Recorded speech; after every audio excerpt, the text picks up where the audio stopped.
most people overestimate what they can do in 1 year and underestimate what they can do in 5 or 10. You have to be the best at support, the best at coaching, the best at mentoring, the best at all the things. But you also have to hold your franchisees accountable to the performance, the overall performance of the brand. When you bring a new partner in, have you spoken to them? Did you vet them? Did you ask the right questions? Did you stress test them to make sure that they can do what you do and do it as well as you do? What I find is that there's a lot of people that just are not good entrepreneurs. I don't look at franchisees as entrepreneurs, actually. So if a franchisee's growth is stagnant and they're happy with mediocre or even less than mediocre performance, that's not good enough. To me, it was like I had burned the boats. Like failure was not an option. Mentally, emotionally, even physically, you're never going to find a person who's got it all together. Everybody's got something going on. Everybody's got a little bit of a struggle happening. Taking that leap of faith, that jump, trusting that the parachute is going to open, can be the difference between, your dreams coming true or not. So every entrepreneur at some point needs to dig deep and really take a look in the mirror and ask yourself if you can really accomplish what you're setting out to do. Now, I got to go deep with my guest, Luke, who is the CEO and founder of Driver Seat, which is a transportation franchise. Now, if you're thinking of competitors like Uber or Lyft, then you are incorrect. They actually fit a really interesting niche. And so in this episode, we dive into Driver Seat's business model, their startup cost, and just the overall growth of the franchise system. They actually started out in Canada first, which I think is pretty interesting, and they started growing their franchisees and then came to the United States. But we didn't just talk numbers, though. We dove into the concept of having to burn the boats when starting a business and being an entrepreneur. We also dove into getting the support of your spouse and just how to deal with the stress and pressure that entrepreneurship can put on marriages. And then lastly, we dive deep into reprogramming your brain to attract the success that you're looking for. You're going to love this episode. Now, if you want to buy a franchise in the next 12 months, you should check out my free franchise masterclass at franchiseempire.com. And if you want to work with me and my team on finding or buying a franchise or resale business, then you can go to franchiseempire.com/check territory, and you can schedule a free call to see what's available in your area. The link is also in the description below. And with that said, sit back, relax, and enjoy the episode. Welcome to the Franchise Empire Show. They say Rome wasn't built in a day, and building your empire doesn't happen overnight. My name is Tarek Johnson, and owning franchises is what helped me go from employee to employer and start building my empire for my family. So this podcast is for you, the empire builders. For those of you who want to build something that stands the test of time. This is for those of you who are crazy enough to believe that you can make the dream in your head come to life.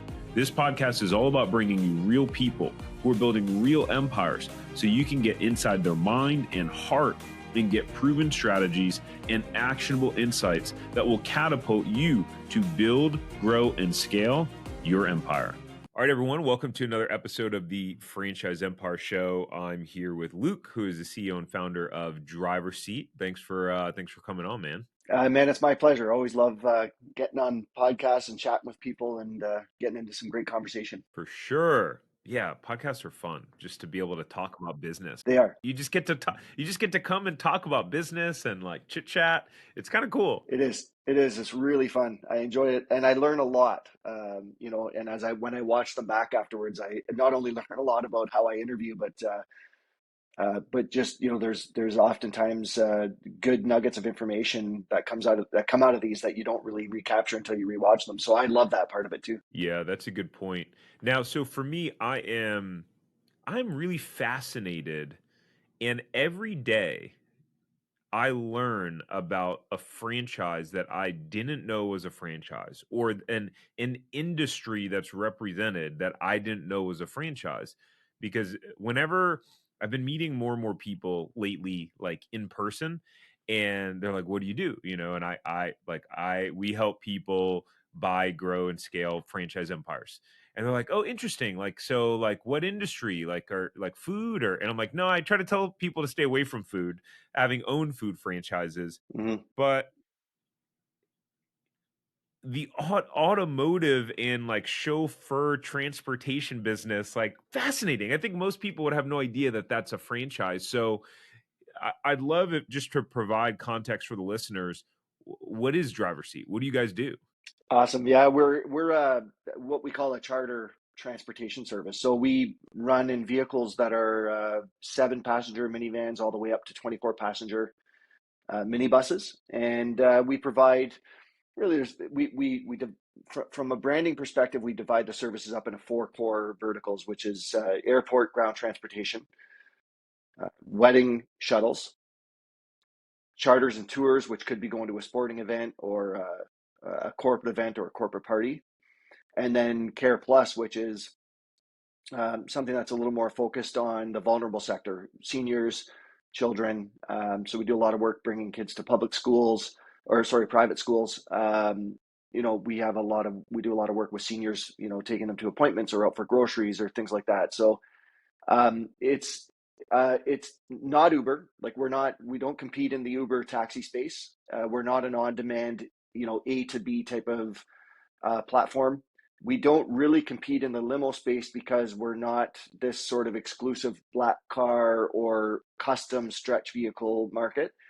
We are factory built vehicles. They come off the lot the way we buy them. And they're high passenger count vehicles, let's say. So 7, 9, 13, and 24 passenger. And we provide all sorts of services in there. And then there's a whole B2B vertical in there as well, B2B and B2G. So we do some transit work for different municipalities and counties. We do employee shuttles. One of our largest contracts moves about 420 people a day to a remote meat packaging factory, and we do that with multiple buses. So yeah, it's a real sort of nice makeup of revenue streams. Yeah, I do like that there's diversified revenue, and what a niche business. I mean, there's this whole movement these days that kind of Cody Sanchez spurred on YouTube about boring businesses, right? And doing boring businesses. And I think most of the times when people say that term, they're talking about, plumbing, like electrician, stuff like that. But I would consider this to be a boring business. And there's a positive connotation associated to that these days, which is like a business that people are going to need no matter what, right? And it's not something that's super sexy, but it's just you're filling a need in the marketplace, right? Mm-hmm. Mm-hmm. Yeah, it's interesting. Brian Beers is also all about that notion of boring businesses. That's what he's looking to invest in. And I would say that by the definition of what those guys are talking about, it is it's a transportation service where we look to differentiate ourselves is really be in the focus of the journey and the experience. And so if you look at any driver seat location, our Google reviews are generally extraordinarily high. But people don't only generally leave reviews; they're talking about the experience that they had, because it is a unique service. So when you see a bright orange passenger van show up at a wedding, as an example, where historically you'd either would have had a limousine or a limo bus or a whatever, or in my experience, it was either that, a very exclusive experience, or you were jumping into a school bus as one of the guests of the wedding, and that wasn't a great experience at the end of the night either. And now people are coming out and getting into these nicer sort of tour buses, right? They're more like a charter shuttle bus, and so they're well equipped, very nice, and people are noticing the difference, and finding that it's like, oh, we never really thought of this before.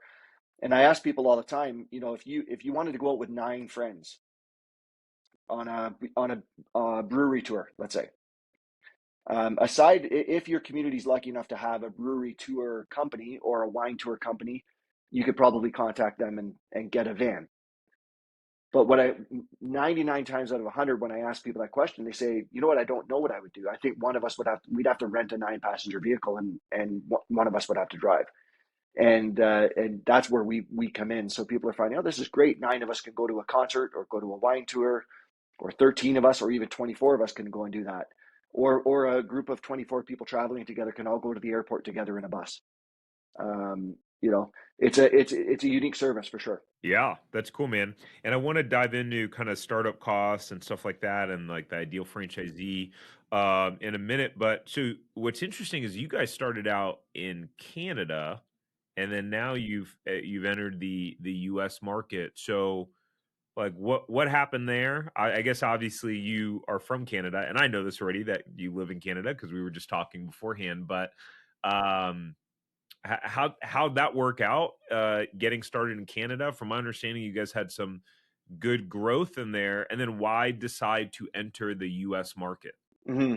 Yeah. So what's interesting is that when we first decided to start a business, we knew that it was going to be a franchise. We didn't know what it was going to be, but we wanted to be in the franchising space, which is a little bit unique. I think today that's a little more common, but in 2011 that wasn't that common. Um, and we Why? also, Why? why wasn't it common? No, why? Why did you know that you wanted to launch a franchise? Um, so my partner, co-founder Brian, is my brother. He was already in franchise system as a franchisee, and had played a role at the head office level, at the franchisor level as well, at a board level. He fell in love with franchising while he was in in that role, and when he started talking to me about it, I thought, we were looking for a business that had huge scaling opportunity, and all of the greatness that comes with franchising, being able to scale a business with a bunch of like-minded entrepreneurs or entrepreneurially minded business owners, being able to leverage the capital of others to scale, whether it's in Canada, the US, or even globally. So all of those things, when we looked at it, was like, yes, this is what we want to do. We want to build a big business and we want to scale it through franchising. We just didn't know what the business was going to be. But we also knew at that time that to build a big business, the one that we wanted, it was going to have to be at least Canada, US. And we do have aspirations for it to take off into other countries as well, but we're not in any hurry to do that. So this is all part of the plan that we laid out back in 2011, and we were we did see some significant growth, and actually as a quick sidebar, I mean, the business that we launched was a driver for hire service. It was a designated driver for hire. You would hire our chauffeurs to drive your vehicle, and Oh, that's what we originally franchised, and we did that primarily until 2016, 2017, when we started to shift over to what we call shuttle charter services. And in 2021, the shuttle franchise became a thing, an actual franchise license. And actually now we're in the process of ramping down on the driver for hire side of it, because it's not really a part of the business anymore. Um, so there's been this sort of major pivot that's happened. And the other thing that's happened is we launched in the US in late 2019. And so obviously, a Canadian brand launching in the US is extraordinarily difficult. Doing it, a couple of months leading into a pandemic was, nearly impossible. But we're making some great headway now, and have some presence kind of happening in the US now. awesome. And how many franchisees do you have in Canada, and how many in the U.S.? We've got 19 in Canada, and 4 in the US. Nice, nice, awesome. And what are the startup costs overall? Like someone getting in. Yeah, I mean, it depends on if you're doing a development pack or not. But on a single territory, one of the beautiful things about this business model is we've designed it to allow you to hit break even and profitability really quickly, and so your costs increase with revenue. In other words, you don't really have to pay chauffeurs unless they're doing trips. They're paid on like a piecework type of a system. And when your revenue requires you to add vehicles to your fleet, you add them. So it's not like we're saying you need to start with 10 vehicles and you have to put that capital up front, and then hopefully you're going to sell enough business to fill those things. You can start with 1, 2, or 3. We're seeing generally people are starting with 2 or 3. And so you add that capital expenditure as revenues coming in. So you're basically funding your capital expenditure through revenue. So the startup cost is under $100,000 for a single territory. We want to see, that you have. And by the way, when I use the term 100,000, I think that's the absolute high end of what it would actually cost to get up and running. I think that can actually be, down towards the $70,000 to $75,000 range. And we want to see you having 3 to 6 months working capital, because the job of our franchisees, and I know you want to maybe get into what does the franchisee do, but the job of our franchisees is marketing. They're going to market and do brand building in their community, local marketing, and hire chauffeurs, and then manage their fleet. Okay, and so the ramp up is heavily dependent on the marketing and brand building that they do and community building that they do up front. So when I say I'd like to see them having some working capital for the first 3 to 6 months, it really just depends on how quickly they can ramp up on the brand side of it, on the branding. Yeah, that makes sense. And what's the financial opportunity overall? Do you guys like have an item 19? And if so, like what's your AUV?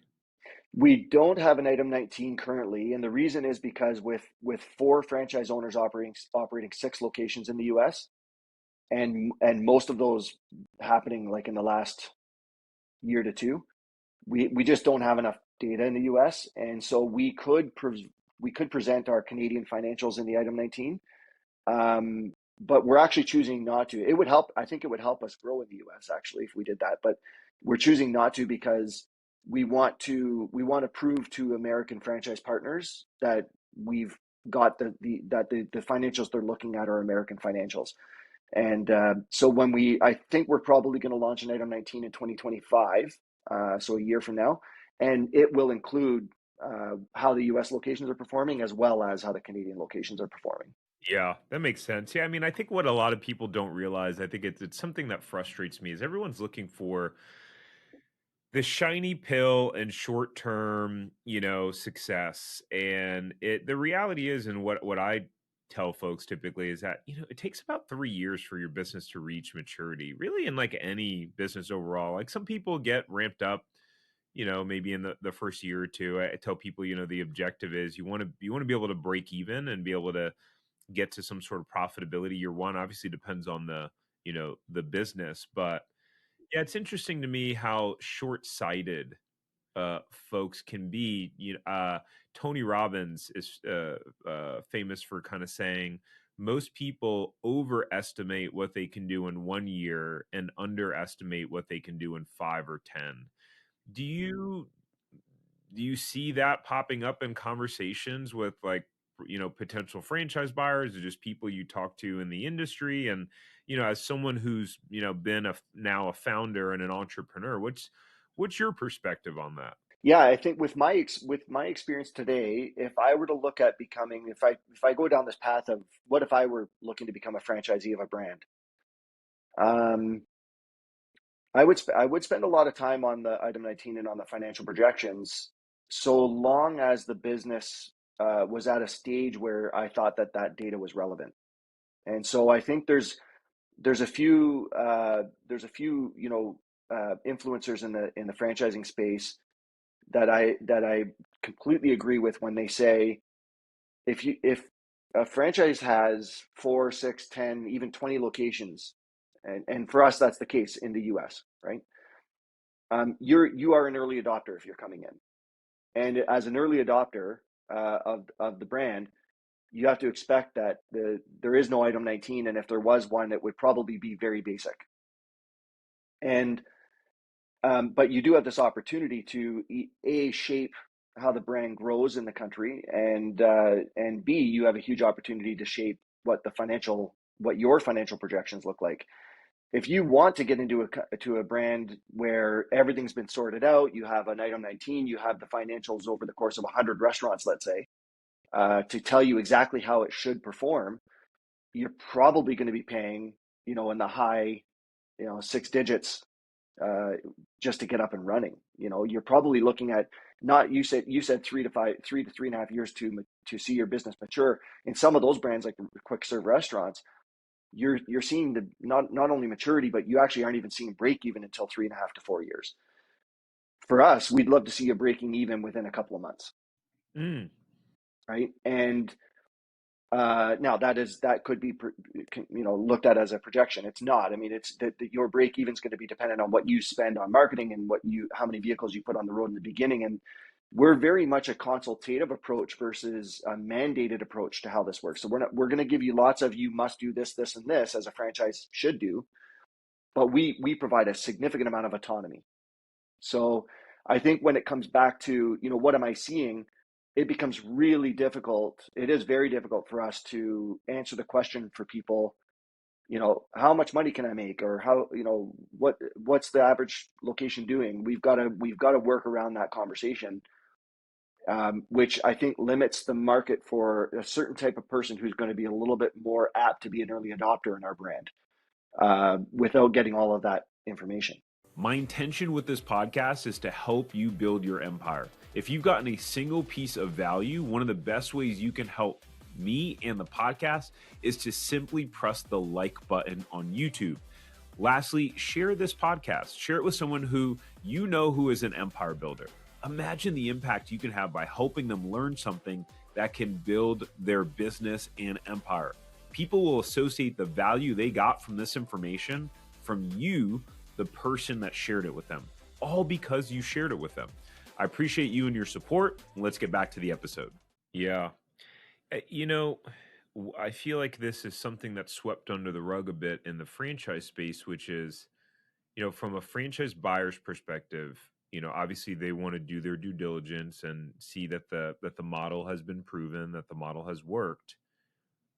But I don't think there's enough pressure put on the franchisee, which is that, what I find is that there's a lot of people that just are not good entrepreneurs, and I can say that bluntly because I'm not a franchisor. So I'm not, there's no blowback from me, but what's the onus on the franchisee to improve themselves, to learn how to be an entrepreneur, to learn how to think like an entrepreneur, to learn how to, manage their emotional state and the roller coaster and develop that mental toughness? Where is that balance between the franchisor providing the system and the franchisee being able to execute and show up as an entrepreneur who is a successful individual?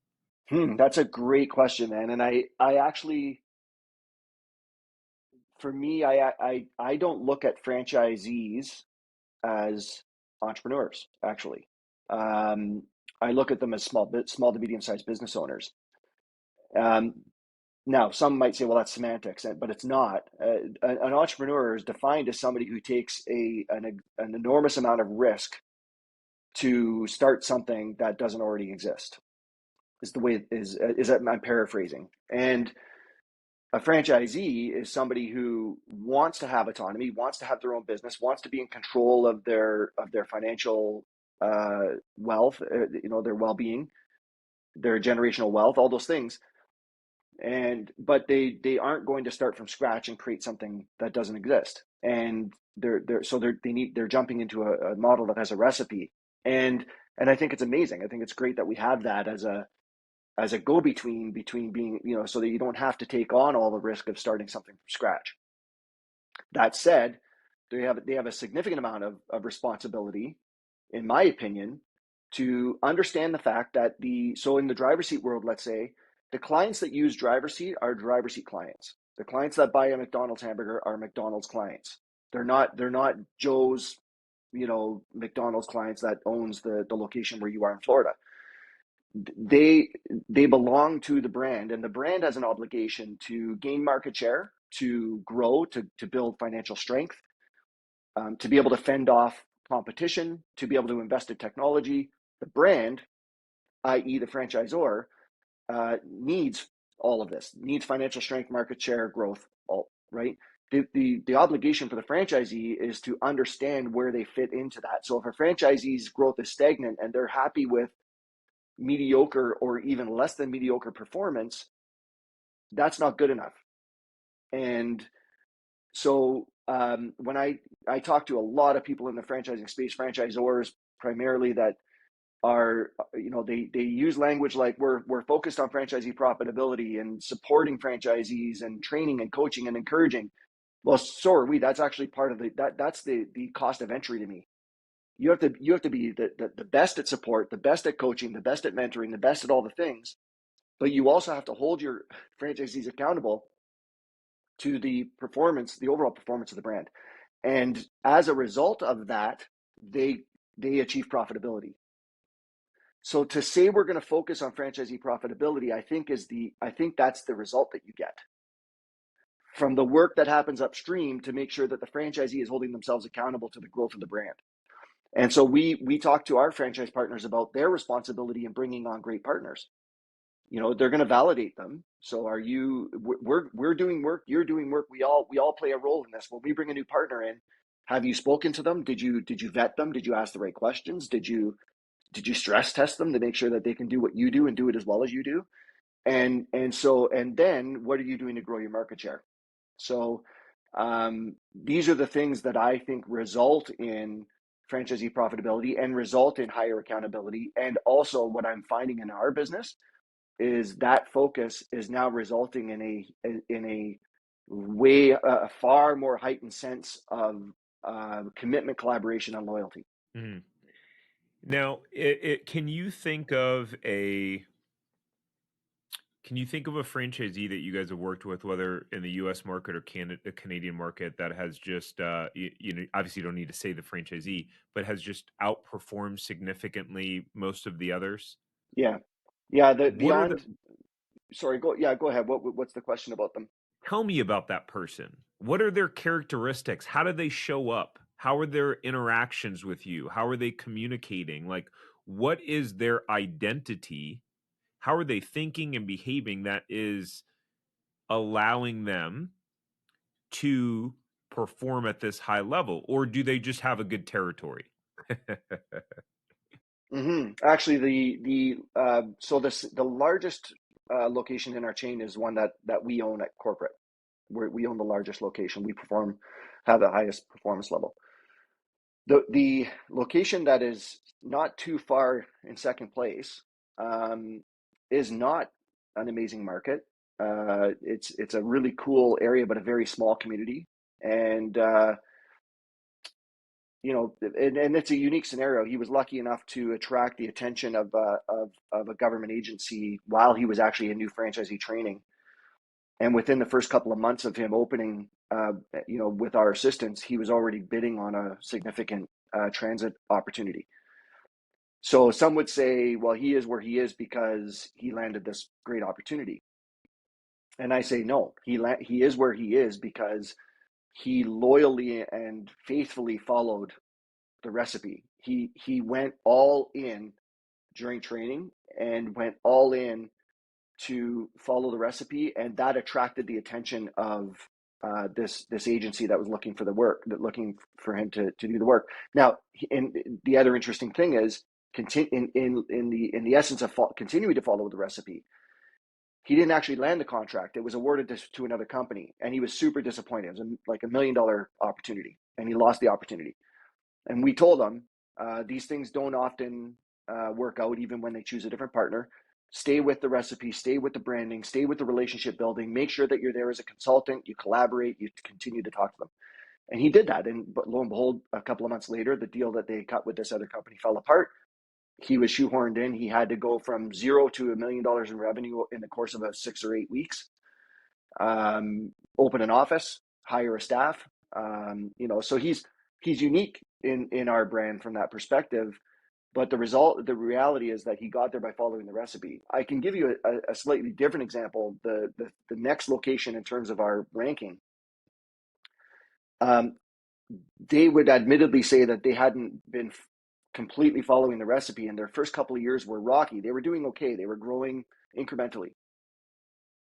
When they had a couple of opportunities show up, and they had to get brave and make some moves and add some vehicles to their fleet and take on this opportunity, they jumped in both feet, completely following the recipe, leaned in with us, leaned into the coaching, leaned into the mentoring, leaned into the brand, the essence of the brand, and they have absolutely exploded. And they are now widely viewed as one of the greatest mentors in our system.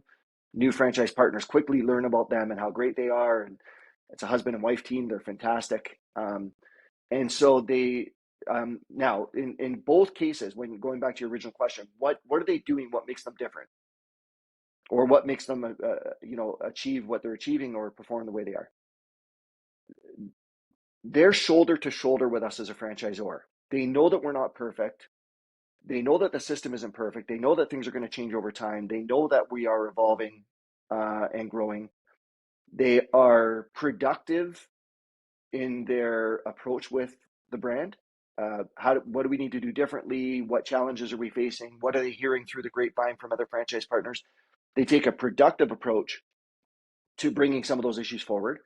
They there's a big thing that we talk about in our business, which is assume positive intent, and it's another way of saying give benefit of the doubt.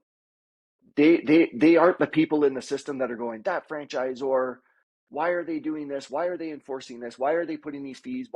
They're not the ones doing that. They're the ones talking to the other franchise partner saying they're doing it for good reason. We don't have to understand every single nut and bolt and I. We don't have to see every I dotted and T crossed. We need to believe that the franchisor has our best interests at heart. That all they care about is our profitability and success. They are the advocates and the evangelists of that message. And as a result of that, they perform better. It's an attitudinal thing, I think, far more than anything else. Hey, I hope you're enjoying the podcast episode so far. One of the most consistent things that we hear from people that reach out to us is that buying a franchise feels really confusing. There's so many options out there. It's a scary decision. They don't know how to vet or do the due diligence or really narrow down on the right franchise for them, and then they really feel alone in the process. You might be the only one in your family who's ever pursued buying a franchise or being an entrepreneur, or maybe you've tried to start a side hustle before, or other businesses like me. Like before franchising, I was not able to crack the code on entrepreneurship. I'd like to invite you to reach out and work with us. We've helped many clients buy franchises, get them profitable, or buy resale businesses that are thriving. I'm talking about highly profitable resales, great value. We've allowed many of our clients to actually quit their job right away and replace their income immediately. So if you want to work with me and my team on finding or buying a franchise, doing due diligence, vetting it, or resale, then go ahead and go to tarjohnson.com/consulting, and we're happy to see if we can help. All right, enjoy the rest of the episode. Yeah, attitude is key. That's so interesting. And I really like that, the assuming positive intent, because I think that's something that I can struggle with sometimes, thinking that, just in daily interactions that someone may have a negative intent when in most cases it's probably not the case. And that sometimes we just, as humans, we're flawed. We're just flawed and we misinterpret and our perspective. And man, that would be a topic to definitely go deep on, because that tends to stem from our own insecurities and fears and beliefs and uh, Ego. ego. Yeah, 100%. But and I want to hit on that in a minute. But what I heard from you is that these folks have discipline, right? They're disciplined to follow up, right? To be relational, right? To Mm-hmm. and to follow through. It follow through is hard, man. It is hard to stay with something. And I consider myself to be, someone who is growth minded. I do like Spartan races and stuff, and Mm-hmm. I'm always trying to improve myself. And even me, I struggle with following through on things, but like that can be the difference maker. Like if that guy would have said, man, I got bills to pay. I'm not going to keep building the relationship with these people who chose a different contract. Let me go chase the short-term dollar, which I'm sure in some cases you still have to do that because you have bills to pay. But he could have easily not followed up with that agency and not gotten the contract. Or Mm-hmm. the Mm-hmm. person that you said had to make a bold move of adding onto their fleet. What I'm hearing is, and having been an entrepreneur, and I think where people can really emotionally connect with it, is that moment where you have to make a decision to take out an extra loan, to spend more money, and you're not sure if the money's going to be there on the back end. And taking that leap of faith, that jump, trusting that the parachute is going to open, Mm-hmm. can be the difference between, your dreams coming true or not. 100%. And it's having that kind of willing to fail forward mentality. 100%. Yeah, it is the most amazing things happen on the edge of discomfort, right? And if it doesn't feel risky, if it doesn't feel uncomfortable, it's probably not worth it.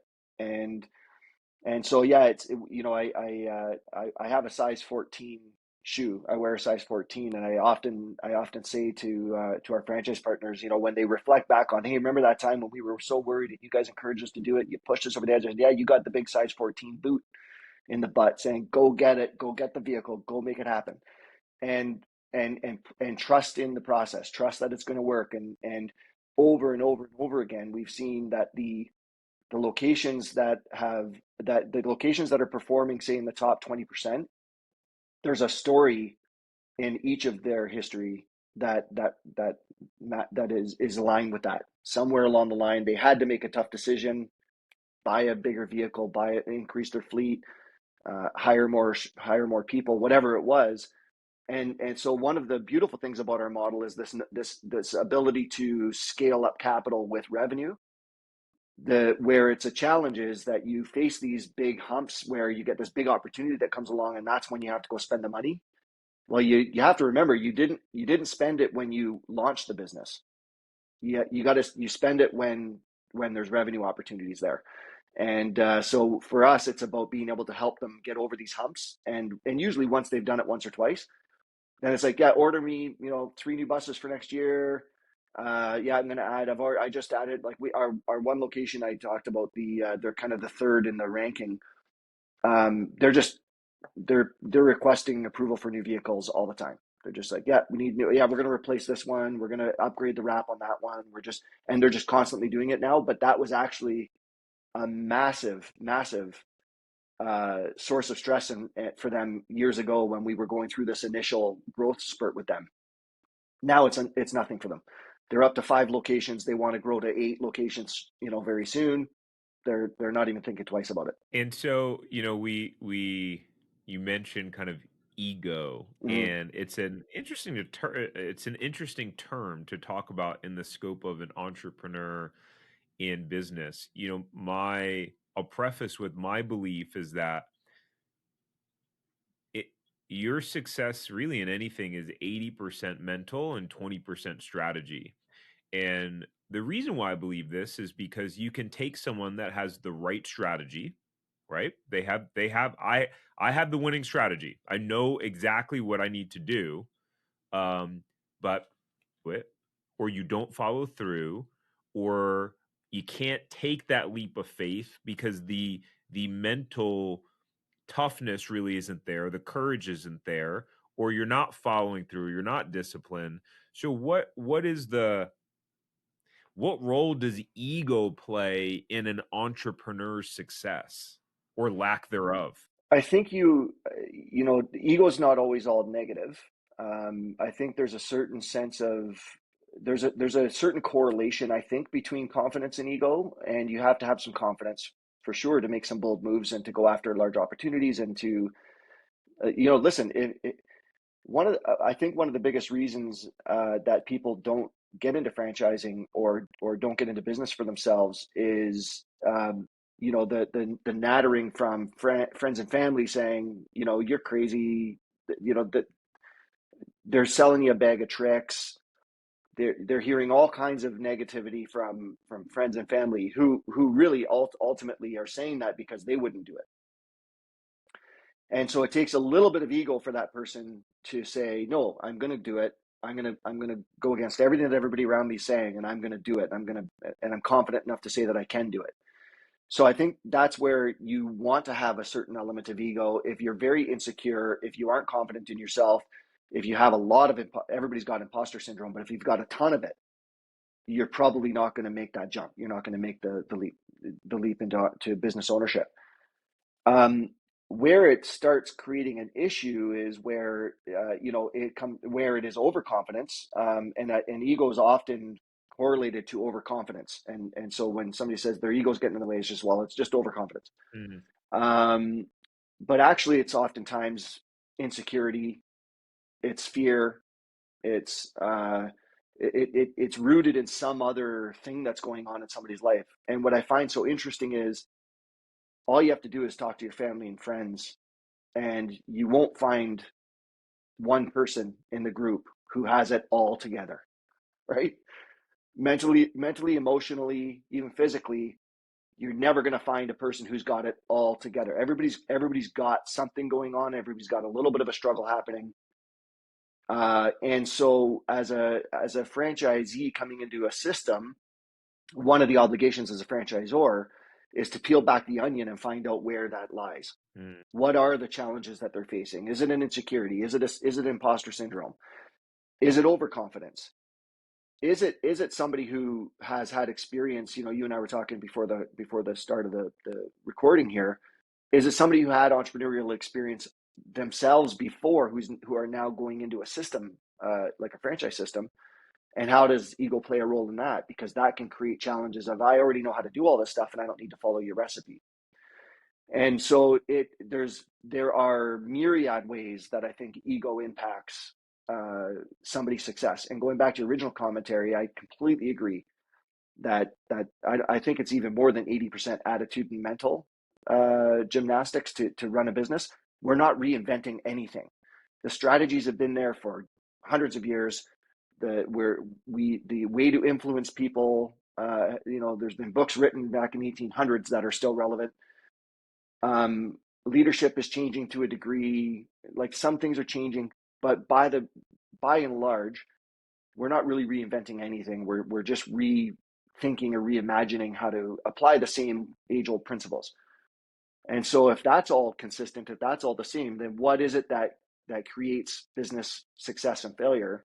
And I think it is largely relevant when you say that it's due to how people think and how they whether ego is getting in the way and other things like that. I wanted to be an entrepreneur for a long time, and I had to do a lot of mental and emotional work. I mean, years of reading personal development books, Mm-hmm. years of starting businesses and failing, not following through, getting stuck in analysis paralysis, dealing with tremendous amounts of self-doubt and, lack of confidence. And, Mm-hmm. for me, franchising is what to kind of interrupt the pattern for that, in that, buying our first franchise, just having the system allowed me the ability to just keep moving the ball down the field where I would get stuck previously.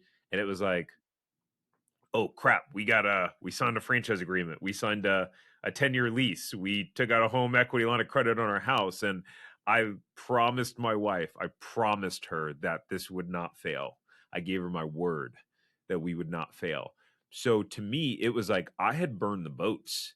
Like failure was not an option. Mm. I didn't care if I had to sleep in the store. I didn't care what I had to do. I was not going to fail. And, fortunately enough, we like some of the pieces. I think when you burn the boats, you attract situations that align you with success. Where it's almost like I've been watching football lately, American football. And I never really like watched it that much before, but for whatever reason, the last year I've been like really kind of into football. And it's amazing how like the ball just so happened to bounce to this person on the fumble and they got it. Or the receiver's toe just so happened to step out of bounds, just a sliver of it. And if they didn't, it would have changed the whole course of the game. And I truly believe, that when you have that burn the boats mentality, those little things start fall like those little bounces start going in your direction, whereas when you're moving forward in doubt and with this disbelief of like, I don't really think this is going to work, then it becomes this self-fulfilling prophecy. Have you seen that? What has been your experience as an entrepreneur, yourself with those sort of things? Mm. That's such an awesome analogy that you give around with football, and I agree. I mean, people talk about it in terms of manifesting, right? Manifesting what you want and having a vision of your future and all why those things are important, and they are extraordinarily important. I think the notion of burning the boats is if you don't have the option to look backwards and say, should I, could I, would I, maybe I shouldn't have, could I unwind this? Because that's what doubt is doing. It's saying, like, you're starting to look for, it's fight or flight, right? You're starting to look for ways to unwind what you've done and get out of the situation. And oftentimes the only way that you can see of getting out of a situation is to turn around and go back the other way. But when you've burnt the boat, you don't have that option anymore. You don't. There's no looking back, because I've already reconciled with the fact that there is no going backwards. So the only thing you can do is put 100% of your energy in looking forwards. Same as the football player having doubts about whether or not he can catch the ball on that pass. If any brain power, mental power, anything to do with where he's looking, how he's positioning his body has to do with doubt, he stands a chance of missing it. Mm. If he's 100% focused on, no, I got this, it's in my wheelhouse, this is what we practiced for, everything that player does with their body, their fingers, their mindset, their eyes, everything's going to be relative to catching the ball in that moment in time only. That's where I think doubt plays a role. Is it starts causing you to spend your attention and energy on not moving forward. So I don't think I absolutely burnt the ships. I was like, I left a career, I jumped all in, and I said to my wife, I'm come hell or high water, I'm doing this. I'm making it happen, And we're 11 years in. We're not where we thought we would have been. If I'm being quite honest with you, she's still there with me. She's still like, you got this, son. Like, you go do your thing. Like, get it done. And when I'm in a slump, she's like, hey, this isn't an option. We're all in. We're like, let's go. So I think my experience of it has been just that opportunities have presented themselves to me because I was 100% forward facing, and relationships have developed, and great opportunities have presented themselves as a result of that. And so I you oftentimes you can't understand that until you've experienced it. And I think there's a term that he uses, you can't be half pregnant. This is the notion of like burning the ships. Like when a franchisee comes into our system, it's like, you can't be half pregnant. You can't be half in and half out. You got to be all in. And yep, it might be tough in the beginning, and you might have some struggles, and you might have to go with your tail between your legs and explain to your family why you didn't hit the targets that you set for yourself. But the moment that you start looking backward, saying, how can I unwind this? That's when things start coming unraveled. Mm. You mentioned something that I think is an underlooked component, in which is having a spouse that has your back. Mm, I've been just incredibly lucky and grateful that, one, my wife has been a successful entrepreneur and is a successful entrepreneur in her own right.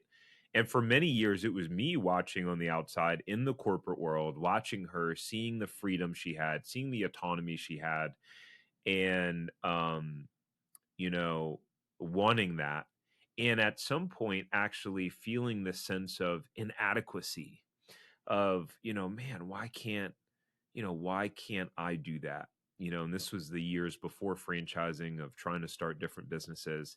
And it really messed with my head.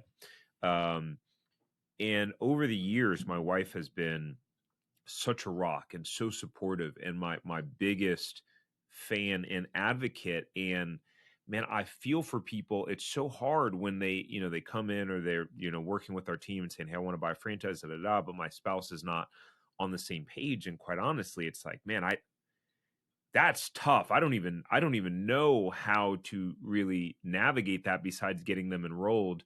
What So can you elaborate more on just like you and your wife, and how that's played out for you, and how important that's been for you over the years? And um was it always just kind of blind faith, or were there some like tough conversations throughout the journey? Yeah, it's been a dynamic situation for sure. Um, couple of thoughts on it. One is, and I talk to entrepreneurs about this, or potential franchisees about this. Don't oversell the opportunity. If you get a, and because I did it, and it wasn't that I was being deceitful. I actually didn't know. When things were getting tight financially, my wife would say, like, what's the deal here? She's not part of the business and doesn't want, really, like, other than supporting me and understanding my emotional state and helping me through things. She's not in the business strategy. Doesn't really look at where we're going, where we're going to be in 5 years. Not part of her world, and I appreciate that. So she would say, like, where are things going, and when do you think there's going to be money there, or when do you think, and at times I oversold the opportunity, saying, oh yeah, we're on the cusp, like, we're going to see explosive growth. I said all the things that I was saying to myself to keep myself motivated, like, we're right there, where it's on the next turn. You never know if the next phone call could be the difference between, you know and I realized after a while that I couldn't do that to her, because I was saying that to myself to continue to encourage myself. She was taking it at face value, and then felt like I was maybe not that I was lying to her, but that like, are you not clear on what's going on? Are you, like, how, so I had to start not filtering, but being a little bit more transparent with her around how I was feeling about things and where I thought things were going. And when I started doing that, she was like, okay, great. Like, I know, don't make promises to me that you aren't going to keep. So, if this is the challenge you're facing, then go figure it out and let me know what I can do to help. And so, having an understanding um, spouse. But now this is a very different story if you're in business together. Like, some of our franchise partners are husband wife teams. Um, so if you're with your partner in business, it's a very different scenario. There's new dynamics there and interesting things that happen there too, as you know. But I find that franchise partners go through our prospecting phase. They've done a great job of selling themselves on the idea and conjuring up this image of, I'm going to build a big business. I'm going to build some wealth. I'm going to be so successful. They go home and they convince their spouse or their family that that's what they're going to do, and this is what the opportunity is. And when that doesn't materialize, in the time that they want it to, or whatever, then it starts causing friction in the relationship. And as soon as there's friction there, I don't know what just happened there on my background. Um, That was I don't incredible. know, something happened there. Yeah, it's friction and fireworks. Um, Is that your camera, or was that us, or no, I what? think so. I when in my on my iPad, when I do certain motions, like if I put my hand up on a Google call, it actually puts my hand up on the screen. So I must have done something with my arms that caused fireworks. Um, that was awesome. That was awesome. Yeah. So yeah, basically, for me, what I've seen is, there's got to be a huge amount of transparency and clarity between the partners if one's not going to be part of the business, because they're not getting all of the information and they're not getting all of the coaching and mentoring and strategy. Um, but honestly, we have had franchisees leave the system as a result of it, because they oversold the opportunity when things didn't materialize the way they said. Partner was like, you sold me a bag of tricks. And what do? They're not going to necessarily blame their partner. They're going to blame the franchisor, right? You were sold a bag of tricks. You were sold, you were sold lies. And now the franchisee is in the position where they've got to bridge the gap between us and their spouse, and they've got to defend their decisions, but they're not actually going to come out and say, well, no, the franchisor never said that to me. That was my doing, right? I built that narrative. I built that vision. I built that picture. So it's hard. It's really hard. And so I like to understand for sure, if a franchise partner's coming in and they've got a spouse, I always ask them in the founder call, um, where's your spouse on this, and how much conversation have you had with them? Yeah, that's interesting. The idea of overselling it. I remember that being a thing when all the businesses that I tried to start before the first franchise. And yeah, it was this roller coaster of, oh, I'm doing this now, I'm doing this, I'm doing this, I just bought this, I bought, I'm working with this program, or I'm doing ebook publishing now, or I'm doing tax lien investing, or and so what happened was, over the years I had essentially eroded all of the sense of entrepreneurial credibility with my wife. Mm, So when it came time to say, hey, let's take a $300,000 home equity line of credit out on a house. And as we got closer and closer to making the decision, it was like, I don't want to do this. And I'm like, well, what do you mean you don't want to do this? And it had to get to that point of having that hard conversation of essentially going, well, I don't think you're going to follow through on it, because over the years wow. I've seen you do all these different things and not follow through. So what happens when you don't want to do this anymore? When you change your mind, and now we have this store, and now we have this loan, what happens then? That was the conversation. Wow, man, that must have been an eye opener and a shot to the gut It was probably the best thing that ever happened. for sure. In the moment it was so painful, but I think that the truth hurts, but it can also set you free, right? And that was when I was like, I made the commitment of like, I won't let us fail with this.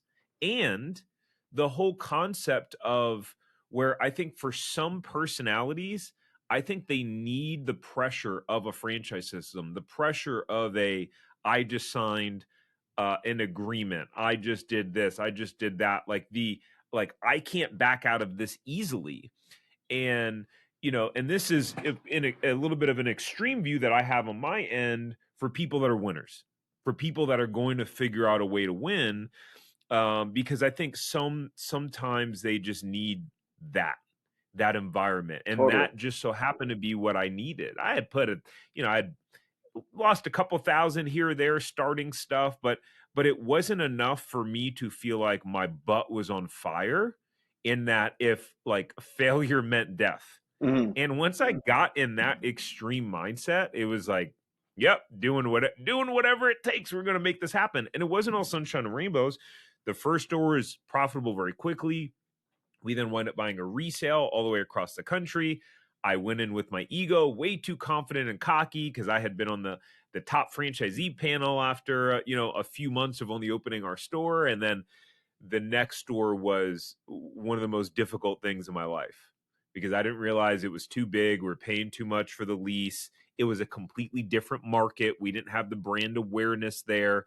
So it was a different uphill battle. We had a different food distributor, so our cogs were different. There were some strategic things that just made it very difficult, where, whew, man, that was a challenge, but mm. came out on the other side of that, figured out a way to just really tough that through, and eventually, selling that location. But, it wasn't easy. And then fast forward to today, I was able to use what I learned in franchising, and then finally do what I always wanted to do, which was to build a personal brand, and to help other people, start doing some of the things that had worked for me. So I forget how I just got off on that entire It tirade. was I think such a great story though, and I think going back to that critical point when your wife said, "I don't think you're going to follow through."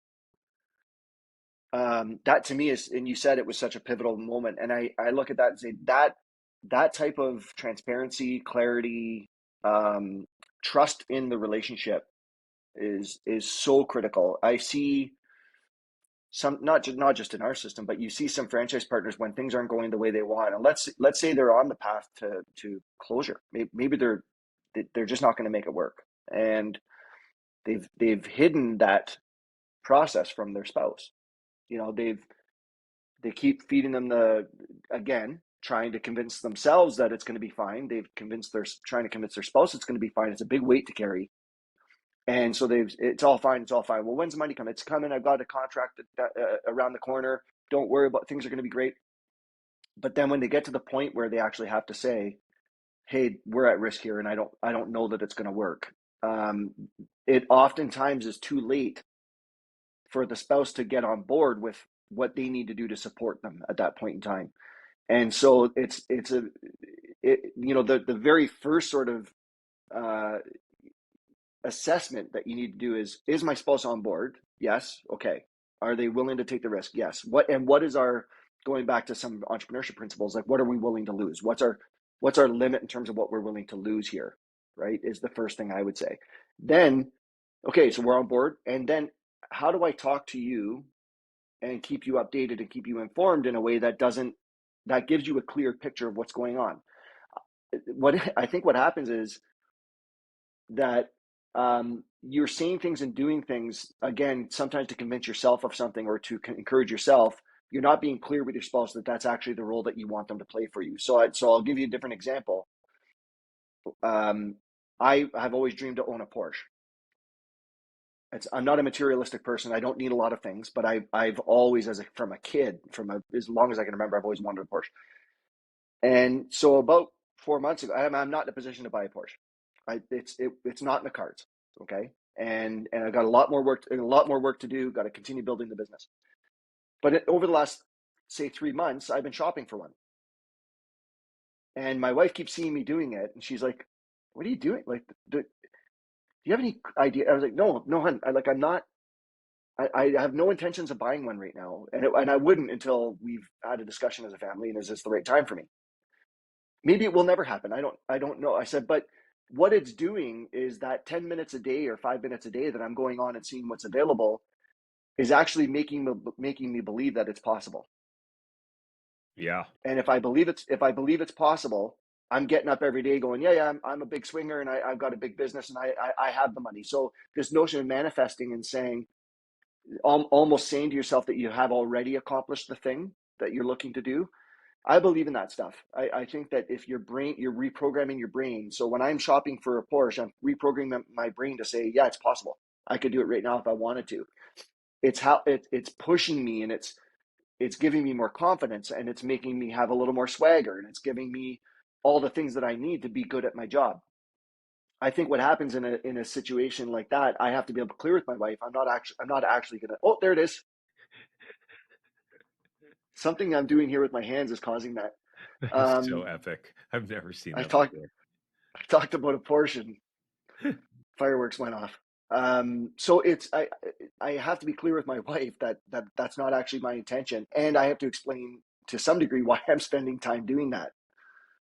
Like why are you doing that? And I think sometimes in a relationship in business, that's not happening. They're not having those conversations and saying, here's what I need from you in this environment. So I'm going to talk to you as if everything's perfect and everything's rosy, and I want you to encourage me and cheerlead for me and all the things. I also want to be able to have a weekly conversation with you at a pragmatic level to say, what's going on, how are things performing, and what am I worried about, what am I concerned about, do I need to just vent about some things? But I don't want you to be worried. I just want to have the conversation. Awesome, man. Luke, thanks so much for coming on. Really enjoyed the conversation. Enjoyed going deep with you, man. And we'll leave all the links and everything for everyone in the show notes. But Awesome. yeah, it was awesome. I really enjoyed it, man. Me too. Me too. It's mutual. Thanks, bud. Yes, sir. Cheers. Hey, before we go, thank you so much for listening to this episode. Please subscribe here on YouTube if you haven't already. And the biggest thank you that you could ever give me is to share this episode with someone who you think will benefit. That means that we can share this message with more people and hopefully positively inspire them like we have you. So thank you. And until next time, go build your empire.